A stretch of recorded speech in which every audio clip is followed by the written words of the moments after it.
Ready to level up your Jira skills and prove your expertise? Today, we're diving into how you can snag the Jira Fundamentals Badge, a fantastic way to validate your Jira knowledge and boost your professional profile. Let's jump right in.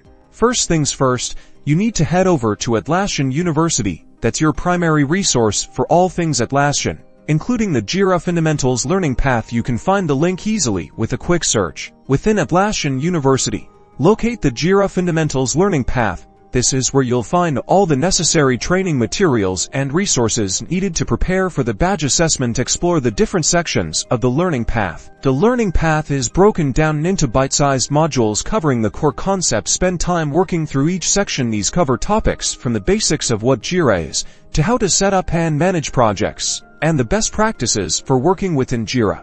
Each module has its own informational lessons to get started with, and it usually concludes with a short quiz to test your understanding. Take these quizzes seriously.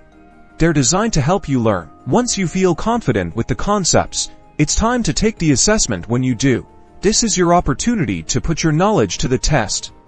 Take your time, read the questions carefully, and choose the answers that you feel the most confident about. If you pass the assessment, congratulations! You've earned your Jira Fundamentals Badge. You can now proudly display this badge on your LinkedIn profile, resume, or any other professional platform. So there you have it. Earning the Jira Fundamentals Badge is a great way to demonstrate your skill set and show any employees or companies that you're ready to use Jira effectively for the organization. Don't forget to like this video, subscribe to the channel for more Jira tips and tricks, and explore the resources linked in the description. Thanks for watching.